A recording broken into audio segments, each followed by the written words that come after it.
અને હવે જુઓ કે કેવી વકરી છે દીપડાની દહેશત।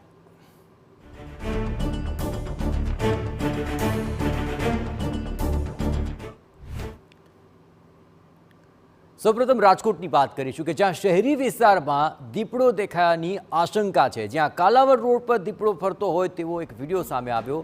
22 ડિસેમ્બરની મોડી રાત્રે અહીં આરપેજે હોટલ પાસે આ દીપડો દેખાયાનો દાવો થઈ રહ્યો છે। વાયરલ વિડીયો કાલાવડ રોડની હોવાનો અત્યારે તો દાવો થઈ રહ્યો છે। વન વિભાગે આ સીસીટીવી ફૂટેજના આધારે અહીં તપાસ શરૂ કરી છે।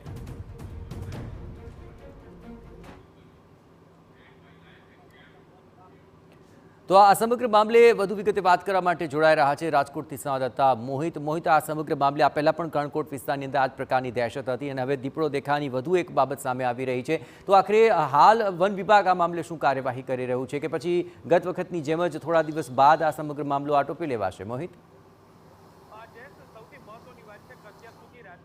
સૌથી મહત્વની વાત છે કે અત્યાર સુધી રાજકોટ શહેરની ભાગોળે છેલ્લા 15 દિવસથી દીપડાની દહેશત છે તે જોવા મળી હતી।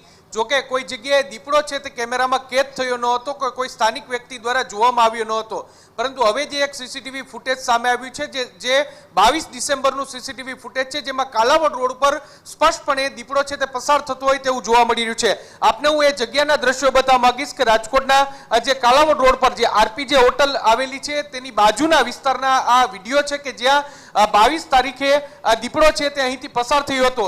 ગંભીર પ્રકારની બાબત એ છે કે રાજકોટનો આ શહેરી વિસ્તાર છે અને શહેરી વિસ્તારમાં આ દીપડો છે તે પસાર થયો છે અહીંથી, એટલે કે જે અત્યાર સુધી દીપડાની જે મુવમેન્ટ જોવા મળી છે તે રાજકોટનો જે મુંજકા વિસ્તાર છે, કણકોટ વિસ્તાર છે, વાગુદળ વિસ્તાર છે અને તેની નજીકનો વિસ્તાર છે, એટલે અહીંથી 22 તારીખે રાત્રિના 2 વાગ્યાની આસપાસ દીપડો છે તે પસાર થયો છે। જેને લઈને હવે જે ફોરેસ્ટ વિભાગ છે તેમના દ્વારા તપાસ શરૂ કરવામાં આવી છે, કારણ કે અત્યાર સુધી ફોરેસ્ટ વિભાગ એવો દાવો કરી રહ્યું હતું કે દીપડાની વાત સામે આવી છે, પરંતુ કોઈ પણ પ્રકારના સગડ મળી રહ્યા નથી કે ફૂટેજ મળી રહ્યા નથી, પરંતુ હવે આ ફૂટેજ છે તે પુરાવો છે તે મળી ગયો છે। આપણી સાથે સ્થાનિક લોકો છે, આપણે તેની સાથે વાત કરીશું। શું કહેશો, શહેરી વિસ્તારમાં દીપડો આવી ગયો છે, ફોરેસ્ટ વિભાગે કાર્યવાહી કરવી જોઈએ, શું માનો છો તમે? ના, જરૂર કરવી જોઈએ, કેમ કે અહીંયા બાળકો અને વડીલો બધા બહુ વોકિંગ કરતા હોય છે અને અહીંયા મેકડોનલ્ડ જેવું છે એટલે રેસ્ટોરન્ટમાં જમવા બાળકોને બધા બહુ આવતા હોય છે, એટલે ડરનો માહોલ તો છે જ। અમે કાલે વિડીયો જોયો, એટલે અમે સોસાયટીમાં એવરેસ્ટ પાર્કમાં ને મારા રિવેરા મારી ઓફિસ છે ત્યાં બધાને કહી દીધું છે કે આપણી સેફટીમાં આપણે ધ્યાન રાખવાનું છે। રાત્રિ દરમિયાન મેં ધ્યાન રાખ્યું? હા, રાત્રિ દરમિયાન ધ્યાન રાખવું। તમે શું કહેશો, ઘણા બધા લોકો અવર જવર અહીં કરતા હોય છે ને હવે શહેરી વિસ્તાર સુધી દીપડો આવી ગયો ત્યારે? હા, ધ્યાન રાખવી પડે। પછી આ બધાને બીક લાગતી હોય, રાતના આવતા જાવતા હોય, નાના બાળકો બધા પશુ છે બધા ભરવાડને અત્યારે જાગવું પડે છે આજુબાજુ વિસ્તારમાં બધે, એટલે બધી સુવિધા રાખવી પડે છે, અત્યારે બધું કરવું પડે છે। જોયો છે 22 તારીખે આ ફોટેજ છે આપણે રિવેરા વેવના, એના ફોટો આવ્યો છે કેમેરામાં, એટલે થોડીક બીક તો લાગે છે। તમે શું કહેશો?